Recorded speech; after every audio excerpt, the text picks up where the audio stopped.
Existe una increíble máquina, cuyos ingredientes son bastante básicos: carbono, hidrógeno, oxígeno, nitrógeno, azufre y fósforo.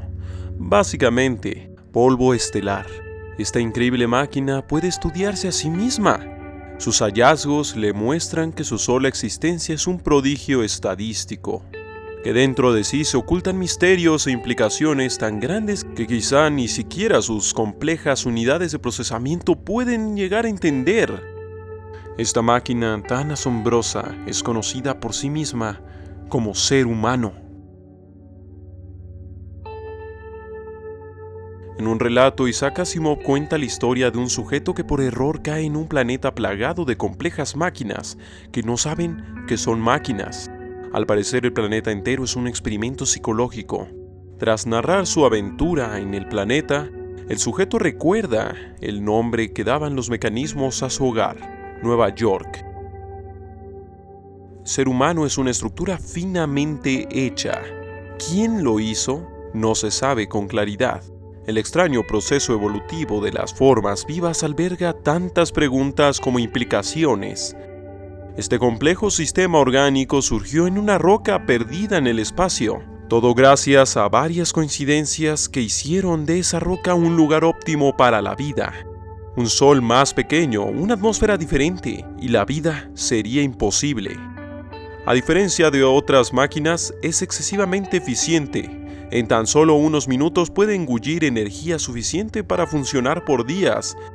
También, a diferencia de la inmensa mayoría de organismos complejos, puede adaptarse a casi toda su roca espacial. Alrededor de esta siempre encontró medios para seguir consumiendo y no dejar de funcionar. A pesar de todo esto, como cualquier ser vivo, es bastante frágil. Deja de funcionar definitivamente si recibe un golpe fuerte, si se queda sin energía o si le remueven componentes clave. Por tanto, para asegurar su continuidad, está obligado a reproducirse. Cada ser es en exceso singular, pues empieza como dos organismos separados en dos diferentes organismos, a los que luego éste podrá llamar padre y madre. Asimismo, esta máquina es tan compleja que está hecha de innumerables organismos pequeños, llamados células, y a su vez se sirve de miles de millones de bacterias para todo tipo de procesos, siendo el mismo un ecosistema completo. Por otro lado, por todo su cuerpo, se encuentran dispositivos tan complejos que manejan una inmensa cantidad de acciones al mismo tiempo: desintegración, purificación de sangre, bombeo, oxigenación, almacenamiento energético, regulación y producción de calor a unos 37 grados, etc. Es imposible replicar todo eso con la misma eficiencia en el mismo espacio con los mismos limitados recursos. Pero sin lugar a dudas, su capacidad de procesar, entender y modificar su medio ofrece un potencial desconocido. Con uso de su cerebro ha sido capaz de pasar de un estado de sumisión y mortandad masiva a una carrera por la dominación y el control de su progenitora, la naturaleza. Bajo las leyes de la naturaleza, esta máquina no podía mantenerse en funcionamiento hasta los 30 años. Enfermaba y estaba forzada a viajar eternamente en búsqueda de alimentos. Y es que en el equilibrio de los ecosistemas no existe tal cosa como la preservación de los individuos. Las grandes mortandades ocurren todo el tiempo, incluso cuando las cosas van bien. Pues cuando una especie es demasiado exitosa, puede llegar a devastar sus recursos y condenarse a sí misma a una gran mortandad o incluso a su extinción. Aún así, es discutible que esta máquina esté en la cima del sistema, pues varias veces ha enfrentado a un enemigo tan pequeño que ni siquiera puede verle sin tecnología: bacterias y virus. Pueden diezmar con relativa facilidad a gigantescas cantidades de humanos. Todo lo mencionado hasta el momento es nada, pues como ya se mencionó, la sola existencia de esta máquina plantea preguntas inquietantes. La vida. Es normal que los poseedores de la misma la engalanen al nivel mismo de una especie de esencia divina, muchas veces viendo a la muerte como todo lo contrario, una peste asquerosa que debe desterrarse.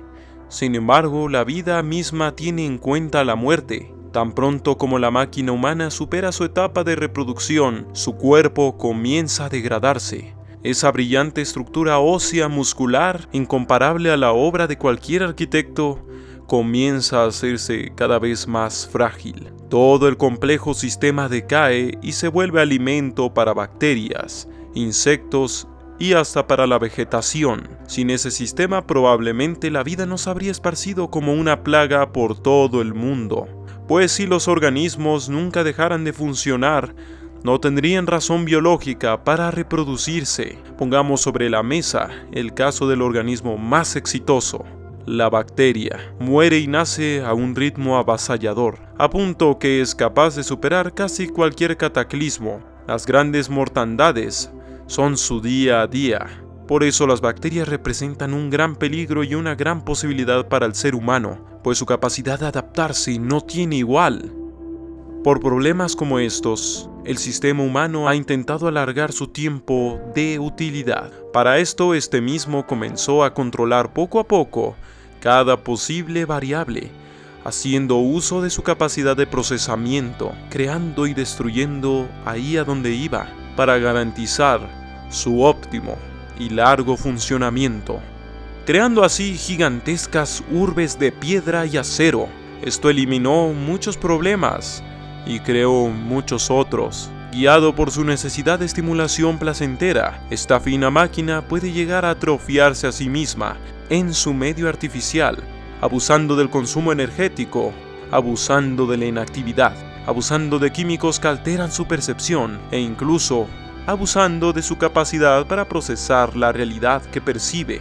Asimismo, no solo logró transformar su medio para hacerlo más seguro, también construyó nuevas amenazas, pero no para con otras especies, sino para consigo misma, pues su éxito a la hora de multiplicarse y dominar los recursos ha tenido consecuencias que se parecen a las mortandades de la naturaleza. Esto hablando de su propia especie, claro está, pues esta máquina ha convertido a otras tantas especies en engranes de un sistema para satisfacer sus necesidades más básicas.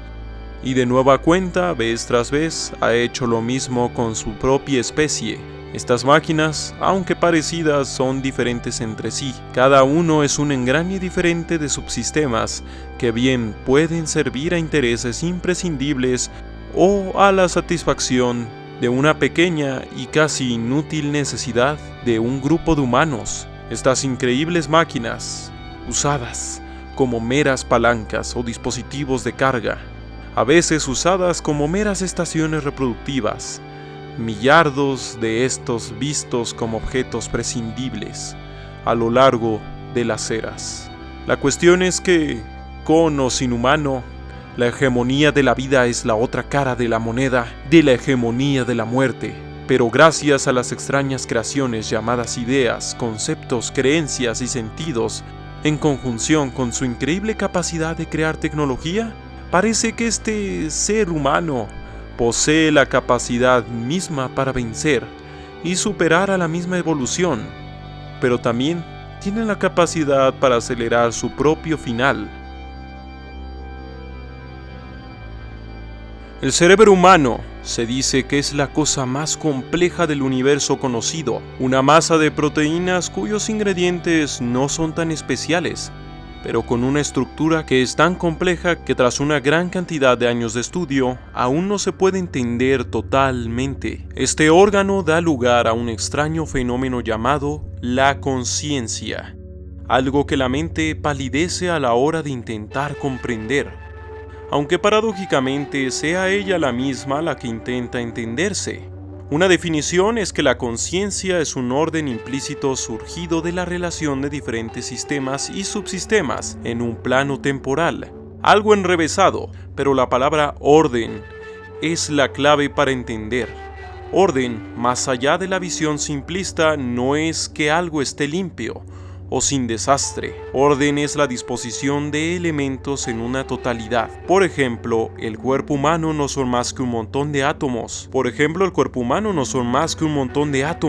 Lo que define a cada ser no son sus materiales de creación, sino el orden en el que estos están dispuestos. De la misma forma en que lo que define a una palabra no son las letras de las que está hecha, sino el orden de las mismas y su relación con los órdenes sociales que al final están también en conjunción con el orden biológico. Por tanto, lo que define a la conciencia es el orden y no la cuestión biológica. Claro, surge de una base material, pero las define el orden. Por eso en algunos fenómenos no orgánicos se habla de comportamientos. Últimamente se ha estado hablando bastante sobre la inteligencia artificial y ya se previene la posibilidad de legislar derechos para posibles futuros robots dotados de la misma.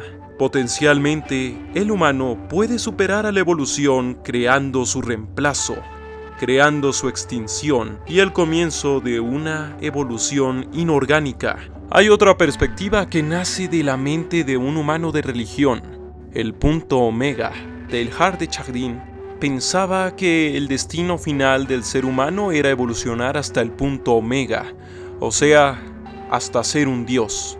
Esta postura influyó mucho en tantos que varios adeptos a sus vertientes no conocen esta hipótesis madre. Al interior del transhumanismo, este humano desea vencer a la evolución y controlar el mismo código de la vida, fusionar al humano con su tecnología para trascender a la evolución biológica.